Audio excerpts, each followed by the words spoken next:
Imagine two people earning exactly the same salary. One slowly becomes financially secure, while the other is constantly worried about money. They have the same income, maybe even similar opportunities. So, why do they end up in such different situations? Is it intelligence? Is it luck? Or is it the way they think and behave with money? That is the question Morgan Housel explains in The Psychology of Money. We often think money is simply mathematics: how much we earn, how much we save, how much we invest. But Husserl says something much more interesting. Our financial decisions are also driven by emotions, experiences, fears, and the way we see the world. And that's why I found this book so interesting. It isn't another book promising to make you rich quickly. Instead, it tries to help us understand our own behavior. And once you understand that, many of your financial decisions start making much more sense. The Psychology of Money was written by Morgan Housel and published in 2020. The book is made up of 19 short chapters or stories, and each one explores a different way people think about money. What makes it different is that Husserl doesn't focus only on financial formulas. He focuses on human behavior. Two people can look at the exact same investment and make completely different decisions. And both may feel that they are being completely rational. Why? Because their past experiences are different. And this leads to the first major lesson. One of the biggest ideas in the book is that everyone has a different relationship with money. Your financial behavior doesn't come from mathematics alone, it comes from what you have experienced. Imagine someone who grew up in a family where money was always tight. They may grow up believing that money can disappear at any moment. So they become extremely careful. Now imagine someone who grew up during a period of strong economic growth. They may have seen investments and businesses succeed around them. Their attitude toward risk could be completely different. So, one person may see an investment as dangerous, while another sees the exact same investment as an opportunity. And neither person is necessarily stupid. They are simply looking through different experiences. And this is something I think is useful even outside money. Before judging someone's decision, we often need to understand the story behind it. Another important lesson is that getting rich and staying rich are two different skills. Getting rich can require taking risks and recognizing opportunities, but staying wealthy requires something different. You need discipline, patience, and most importantly, you need to survive your mistakes. Think about investing. You don't need every investment to be successful. Some will fail, some will perform badly. But if one bad decision can completely destroy your financial life, you may be taking too much risk. The goal isn't to win every time. The goal is to stay in the game long enough for your good decisions to matter. This is one of my favorite ideas from the book. Sometimes financial success isn't about maximizing your returns, it's about avoiding complete disaster. Because if you lose 50% or 70% of your wealth, recovering can take years. So, protecting what you already have is incredibly important. Now, we come to one of the most important ideas in investing, that is compounding. The interesting thing about compounding is that it doesn't look impressive in the beginning. Small amounts grow slowly, but as the time passes, your previous growth starts generating more growth. Imagine you invest 100 rupees and it grows by 10%. You now have 110. Then another 10% doesn't apply just to the original 100, it applies to 110. Then the next increase applies to the larger amount again. That's the basic magic of compounding.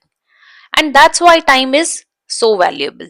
You don't necessarily need extraordinary returns. You need reasonable returns and enough time. This is why starting early can be so powerful. The longer the money has to grow, the more powerful compounding becomes. This is another idea that really stayed with me. We tend to think wealthy people are the people driving expensive cars, living in huge houses, or wearing expensive clothes. But those things show us spending. They don't necessarily show us their wealth.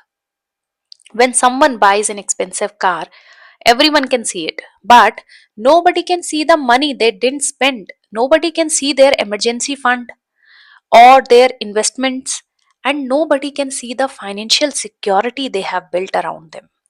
So, wealth is often invisible. It's the ability to handle an unexpected expense. It's the ability to take a break. It's the ability to say no to something you don't want. And that's why looking rich and actually being financially secure can be two completely different things. One of the most meaningful ideas in the book is that money's greatest value may be the freedom it gives you. Not necessarily more things, but more control over your time. Imagine you are in a job you really don't like. If you have no savings, leaving may feel impossible. But you might think, I will have to stay. But if you have enough savings, you have another option. You can say, I don't like the situation and I have some time to figure out what comes next. And I think that's a much more useful way to think about money. Money can buy you options. It can give you breathing room. It can give you time to make decisions instead of forcing you to make decisions out of desperation. Another idea that I found very relatable is our desire to impress other people. Sometimes we buy things not because we truly need or want them, but because we imagine how other people will see us. Imagine spending a huge amount of money on a car because you want other people to think you are successful. Someone might look at you and say, wow, that's a beautiful car. But 5 minutes later, they are back to thinking about their own problems. You spend the money, they got the moment of admiration. So, one question worth asking before a big purchase is, am I buying this because it genuinely improves my life? Or am I buying it because I want other people to think something about me? That small question can change a lot of financial decisions. The next lesson is about uncertainty. We can make the best financial plan in the world, but we don't know what will happen 5 or 10 years from now. Our job can change, the economy can change, markets can crash, unexpected expenses can appear. This is why having some margin of safety is so important. If your entire financial plan depends on everything going perfectly, it's a fragile plan. A stronger plan leaves room for mistakes and surprises. This can mean having an emergency fund, avoiding excessive debt, diversifying your investments, and keeping some financial buffer. These things may not feel exciting, but they protect you when life doesn't go according to plan. If I had to choose the biggest lessons I personally took from this book, the first would be this: knowing the right financial decision isn't enough. Your behavior matters. You need the discipline to actually follow through. The second lesson is that wealth doesn't need to look impressive. I think it's very easy to compare ourselves with what other people have, but financial security is much more valuable than looking successful. The third lesson is about time. We often focus so much on finding the perfect investment that we forget one of our biggest advantages is simply time. Starting early and staying patient can be incredibly powerful. And finally, I think the biggest takeaway for me is that money should ultimately help us create a better life. Not necessarily a more expensive life, a life with more choices, more time, and hopefully less financial fear. So, after reading The Psychology of Money, I don't think about money in quite the same way. It's not just about mathematics, it's behavior, emotion, our past experiences, and it's also our ability to be patient. And maybe that's one of the most important messages from the book. Don't compare your financial journey with someone else's.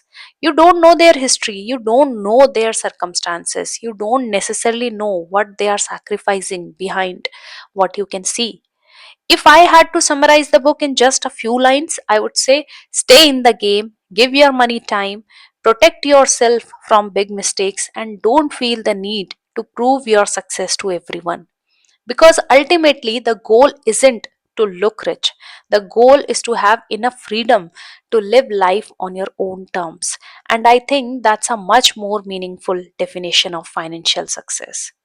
That's what I took away from the psychology of money. But I'm curious, what's the biggest money lesson life has taught you? Tell me in the comments. And if you enjoy simple story driven book summaries, like the video and subscribe. Thank you for watching. I'll see you in the next book.